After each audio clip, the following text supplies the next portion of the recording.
Olá pessoal, aqui é o professor Demilson Pereira Ribeiro, nosso contato aqui, se vocês precisarem, o nosso canal de aula.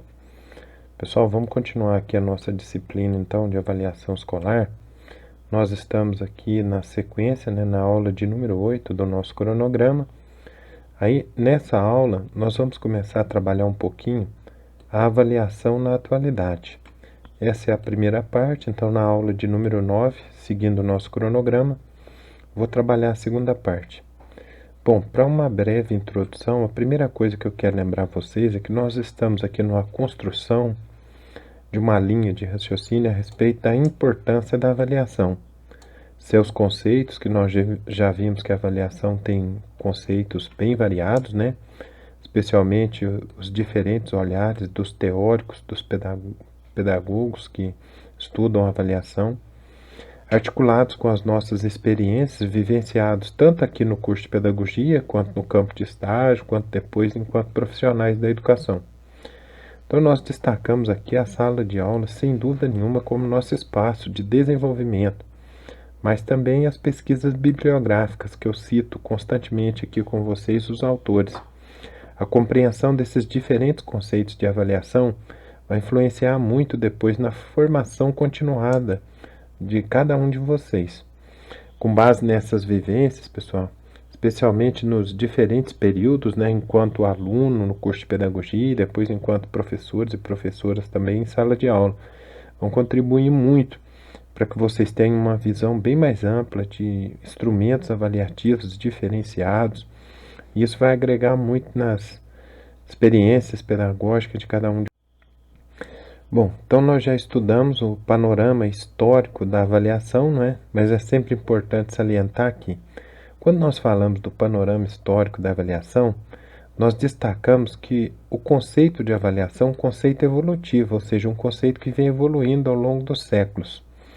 Se nós pensássemos numa linha, né, numa linha cronológica aqui do conceito de avaliação, esse conceito ele evoluiu pelo menos em 4 gerações distintas, que nós já estudamos. A primeira geração, nas décadas de 20 e 30, nós vimos ali vários teóricos que eu pedi que vocês observassem, mas nas décadas de 20 e 30, a avaliação ela está associada diretamente à mensuração. Então, o verbo típico aqui é mensurar. Não se distinguia avaliação e medida, era a mesma coisa, duas faces da mesma moeda. A atenção ela estava concentrada na elaboração de instrumentos ou testes para verificação do rendimento escolar. O papel do avaliador era um papel puramente técnico. Testes e exames eram indispensáveis para a análise do sucesso escolar. Numa segunda fase, que nós também estudamos, aí nas décadas de 30 e 40, a avaliação ela foi chamada de avaliação descritiva, pois era necessário que descrever. Então, nós passamos do verbo mensurar para o verbo descrever. O que seria o sucesso ou dificuldade com relação aos objetivos estabelecidos no plano. O papel do avaliador, gente, era descrever padrões e critérios, embora técnicos em sua atuação. O termo surgido aqui com uma certa relevância foi o de avaliação educacional. Então nós temos aqui o primeiro momento, né? No texto que nós vimos, já citei várias vezes para vocês, ensaio da avaliação e políticas públicas. Bom, na terceira fase, então, nós temos o que nessa terceira fase? Nós temos as décadas de 50 a 90, caracterizando-se pelo julgamento. Então, a avaliação aqui tem como verbo nuclear julgar. O termo marcante aqui é juízo e valor. E aí nós citamos vários teóricos, mas o mais importante, o papel do avaliador é o papel de um juiz, que julga uma causa específica, que é o aprendizado do aluno. Entramos na quarta fase. Nessa quarta fase, o que a gente tem? A década de 90 em diante, até os dias atuais. A característica principal é a negociação. O consenso era buscado entre pessoas de valores diferentes, respeitando os dissensos. É um processo interativo que se fundamenta num paradigma construtivista, nós citamos várias vezes também. A abordagem do controle manipulativo, né, é substituída pelo processo hermenêutico dialético. Por que hermenêutico dialético? É importante que vocês entendam a interpretação dos dados ali retirados no instrumento avaliativo, produzindo um diálogo constante de aproveitamento e análise. Então ele se aproxima muito, né, a interação do observador do observado para criar, construir soluções. O papel do avaliador nessa perspectiva, gente, é de comunicador.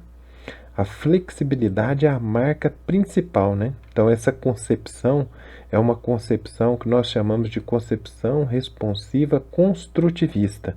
E aqui aparece a figura tão citada várias vezes por nós aqui, a figura de Philippe Perrenot.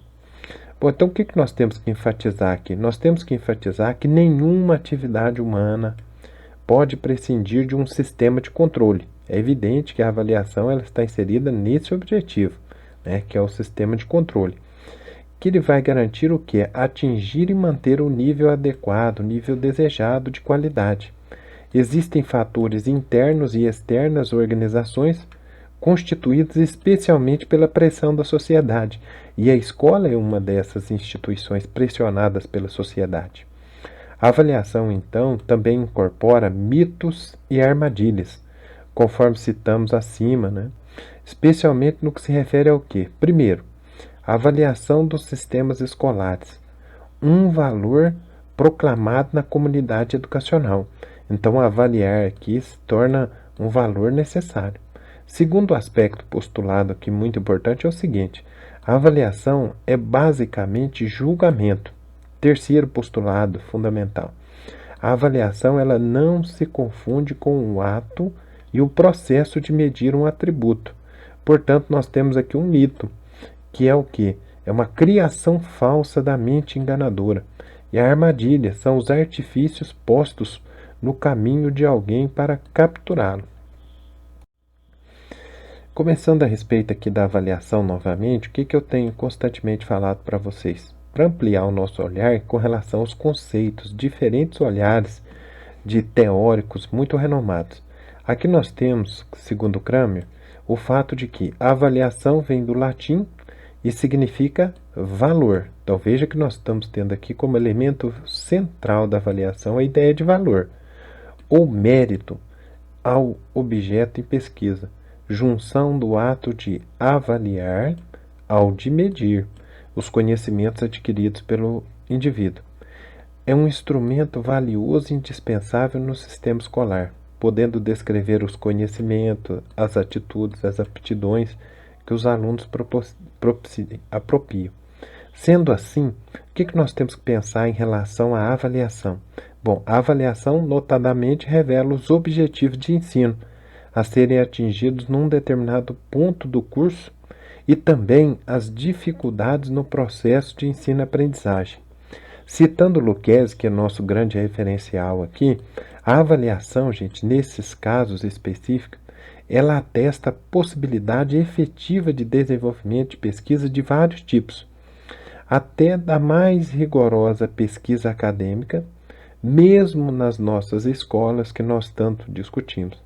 É verdade que elas não representam a situação comum, né, das escolas da rede pública no país, como já ficou dito, mas, guardadas as devidas distâncias, Lucchesi deixa claro que podemos, a partir de um estudo, discutir um pouco a respeito do estado atual da questão do professor pesquisador e seu saber, no caso aqui o saber pedagógico, especificamente falando do processo avaliativo.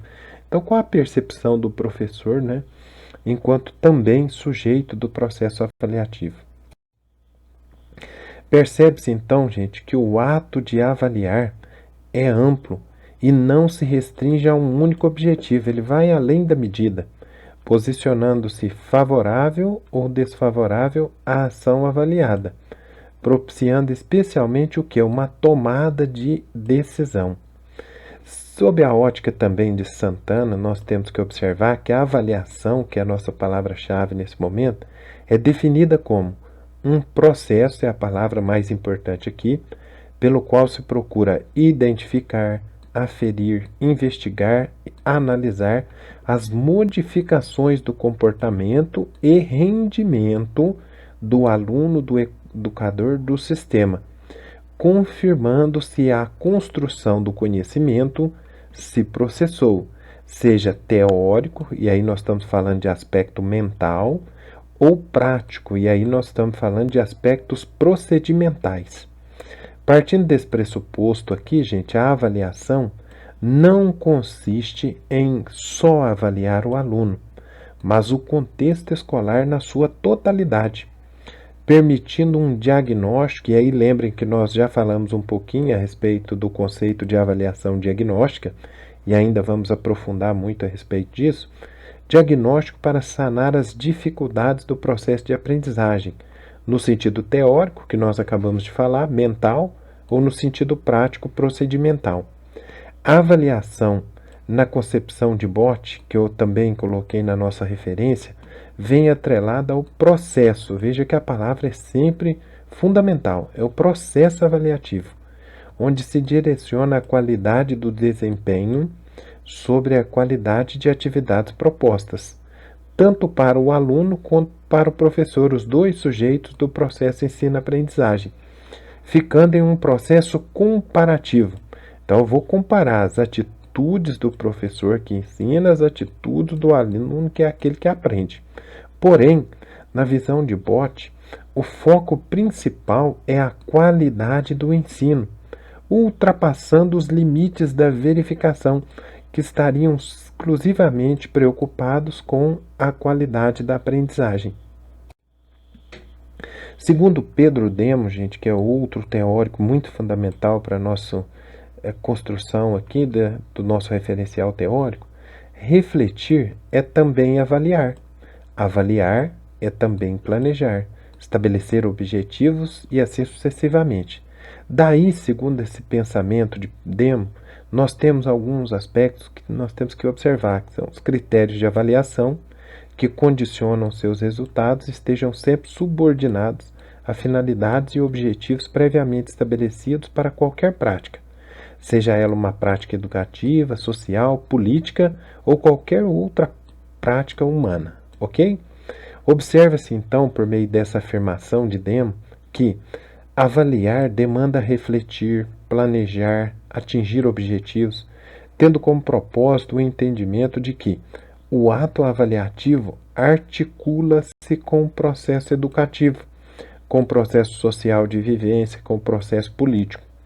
Na leitura de Libânio, que é outro referencial teórico muito importante para nós, o Carlos Libânio, nós temos à vista de que uma tarefa didática necessária e permanente do trabalho docente que deve acompanhar passo a passo o processo de ensino-aprendizagem, através dela, nós temos os resultados que vão sendo obtidos no decorrer do trabalho conjunto do professor e dos alunos, que são comparados com os objetivos propostos, a fim de constatar os progressos, dificuldades, reorientar o trabalho para as correções necessárias. Nesse aspecto, gente, segundo Libânio, a avaliação é uma reflexão sobre o nível de qualidade do trabalho escolar, tanto do professor quanto do aluno. Os dados coletados num instrumento avaliativo, num processo avaliativo, no decurso desse processo, nos revela exatamente aspectos do processo de ensino e aprendizagem, aspectos quantitativos e qualitativos, que são interpretados em relação a um padrão de desempenho, expressos em juízo de valor, como muito bom, bom, satisfatório, especialmente tentando analisar o que? O aproveitamento escolar como um todo, e não só o aspecto do ensino, não só o aspecto da aprendizagem. Nesse sentido, ainda segundo Libânio, nós temos que a avaliação é uma tarefa complexa, que não se resume à realização de provas e atribuição de notas. A mensuração é apenas, tão somente, um aspecto que nos proporciona alguns aspectos quantitativos. Lembrando que a avaliação não é só aspectos quantitativos. Então, o que Libânio deixa claro? A avaliação, assim, cumpre funções pedagógico-didáticas, de diagnóstico, de controle em relação aos quais nós nos recorremos de instrumentos de verificação do rendimento escolar. A avaliação, pessoal, é um instrumento permanente do trabalho docente, tendo como propósito observar se o aluno aprendeu ou não, podendo assim refletir sobre o nível de qualidade do trabalho escolar, tanto do aluno quanto do professor, gerando mudanças significativas. Aqui eu cito Vasconcelos, que deixa claro o seguinte: a avaliação é, na prática, um entulho contra o qual se especialmente, se põe todos os esforços, ou pelo menos muitos esforços, para pôr um pouco de dignidade no processo escolar. Diante dessa colocação de Vasconcelos, é significativo o seguinte: a percepção de que a avaliação pautada numa perspectiva transformadora, tendo como pano de fundo resgatar o papel no contexto escolar da avaliação. Bom, então vamos trabalhar um pouquinho aqui a respeito das funções da avaliação. Já expliquei para vocês que nós vamos ter uma aula inteira dedicada às funções da avaliação, mas nessa aula que nós estamos tratando aqui dos aspectos contemporâneos da avaliação, é muito importante que vocês dominem um pouco a respeito das funções da avaliação. Bom, a avaliação nos diferentes espaços de produção do conhecimento, gente, tem sido tradicionalmente considerada como um fator que ocorre no final do processo de produção do conhecimento. Sob essa ótica, foi fundamental perceber que a avaliação ocorre no decorrer de todo o processo de ensino-aprendizagem. Desta forma, pode-se falar em 3 modalidades de avaliação, que nós vamos ainda ter uma aula inteira dedicada só a essas 3. A primeira é a avaliação diagnóstica, a segunda a avaliação formativa e a terceira a avaliação somativa. Segundo Kramer, a avaliação diagnóstica, é bom que vocês já observem aqui a palavra-chave, avaliação diagnóstica, é baseada em averiguar a aprendizagem dos conteúdos propostos e os conteúdos anteriores que servem como base para criar um diagnóstico das dificuldades futuras, permitindo então resolver situações presentes. Nesse olhar, o que nós percebemos aqui, Percebe-se claramente que o papel da avaliação diagnóstica objetiva é investigar os conhecimentos anteriormente adquiridos pelo educando, propiciando assim assimilar conteúdos presentes que são partilhados no processo ensino-aprendizagem que se constrói dia a dia. Ao reportar-se à avaliação diagnóstica, destaca Kramer o seguinte: a avaliação diagnóstica ela tem 2 objetivos básicos. Primeiro objetivo, identificar as competências do aluno, e nós ainda vamos falar em uma aula exclusiva sobre a tendência atual da chamada avaliação por competência. E o segundo objetivo é adequar o aluno num grupo ou nível de aprendizagem. No entanto, os dados fornecidos pela avaliação diagnóstica, eles não devem ser tomados como um rótulo, muito cuidado com isso, que se cola sempre ao aluno, mas sim como um conjunto de indicações a partir do qual o aluno possa prosseguir no processo de aprendizagem. Ao refletir sobre a função da avaliação diagnóstica, a ênfase dada, gente, é em quê? É identificar os conteúdos e competências, objetivando saber qual nível encontra-se o aluno, bem como destacar seu principal foco. Não é voltado à nota, prestem atenção, mas apenas a um diagnóstico para compreender o processo de produção do conhecimento. Ao referir-se à avaliação diagnóstica, o Gil, que é um grande teórico também da didática do ensino superior, Antônio Carlos Gil, também na nossa bibliografia eu cito ele diz o seguinte: constitui-se num levantamento das capacidades dos estudantes em relação aos conteúdos a serem abordados com essa avaliação, busca-se identificar as aptidões iniciais, necessidades e interesses dos estudantes, com vista a determinar os conteúdos e estratégias de ensino mais adequadas. Nessa linha de pensamento do Gil, pessoal, evidenciou-se o quê? Que a avaliação vem modificando ao longo dos tempos, com implicações incorporadas cada vez mais evidentes nos processos avaliativos diferenciados, o que tem resultado em uma maior eficácia, tanto do processo avaliativo como do processo ensino-aprendizagem em si.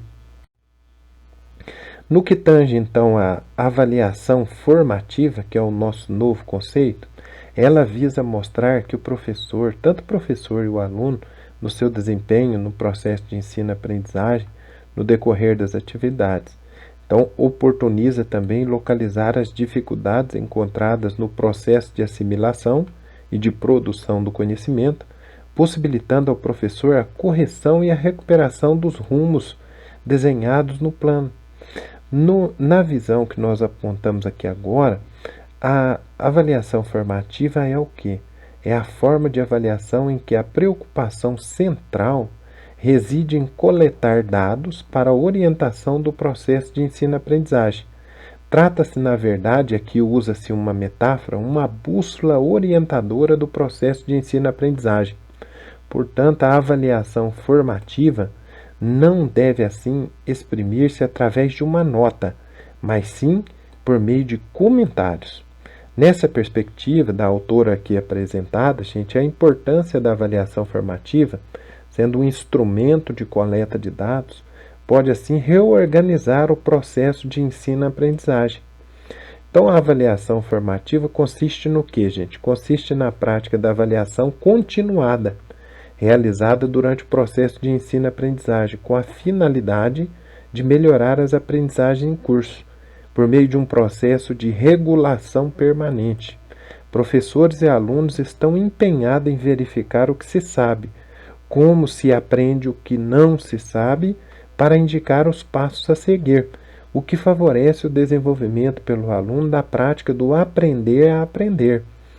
A avaliação formativa é um procedimento de regulação permanente da aprendizagem, realizado por aquele que aprende.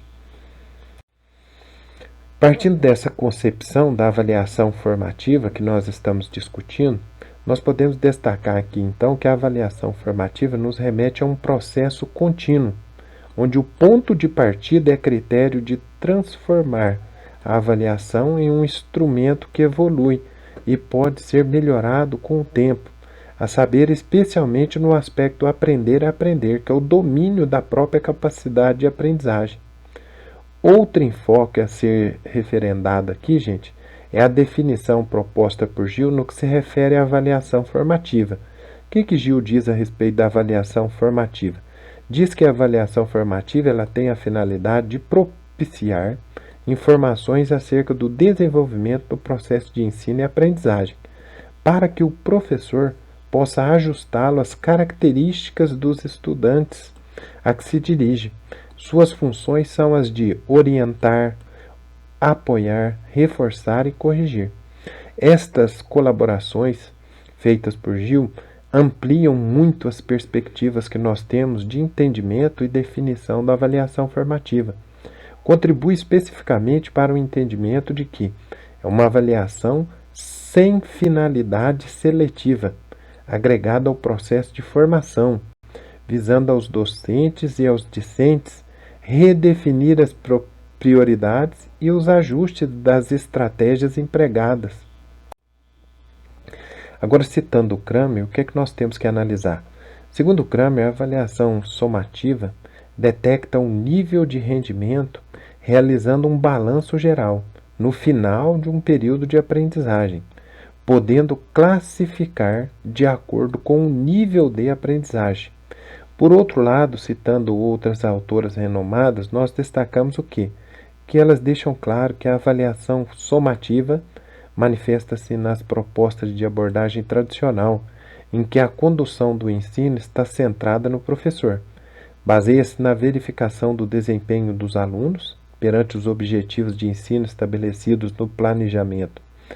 Para examinar os resultados obtidos, são utilizados testes, provas, verificando quais objetivos foram atingidos, considerando-se o padrão de aprendizagem desejável e, principalmente, fazendo o registro quantitativo do percentual dos alunos. As autoras afirmam ainda com muita propriedade que a avaliação somativa atrela-se diretamente à função classificatória, tendo como propósito especificamente verificar se os objetivos elencados no planejamento foram devidamente alcançados, o que nos permitirá então a correção dos rumos não alcançados. Retomando a Gil, o que ele diz ali? Ele descreve uma avaliação pontual, que geralmente ocorre no final do curso, de uma disciplina ou de uma unidade de ensino, visando determinar o alcance dos objetivos previamente estabelecidos. Visa elaborar um balanço somatório de uma ou várias sequências de trabalho de formação e pode ser realizada num processo cumulativo, quando esse balanço final leva em consideração vários balanços parciais. Nesse sentido, pessoal, percebe-se que o propósito fundamental da avaliação somativa, na visão de Gil, é o quê? É classificar ou entregar um certificado. Pessoal, aqui nós chegamos no aspecto dos nossos esquemas de memorização. Então eu peço que vocês continuem desenvolvendo o nosso caderno acadêmico inteligente, que eu tenho certeza que tem ampliado muito o conhecimento de vocês. Continuem desenvolvendo os mapas mentais, porque certamente ajuda muito no domínio, né, do conteúdo, que às vezes tem uma certa dificuldade. Já expliquei para vocês que quanto mais vocês desenvolvem as próprias anotações, isso ajuda muito no desenvolvimento do raciocínio da matéria, no domínio do conteúdo da matéria. Chegando aqui ao fim da nossa aula, desejo sempre que vocês realmente consigam aproveitar o aspecto que a aula tem permitido a vocês nesse momento, né? Que é poder assistir a aula várias vezes, poder fazer um plano de estudo e aí estudar mesmo a aula, um plano de revisão, revisando cada detalhe da aula. Espero que vocês possam em outras aulas lembrar que a gente vai aprofundar ainda mais esses conceitos, todos os conceitos possíveis, né, as perspectivas da avaliação, e fiquem com Deus. Até a próxima aula.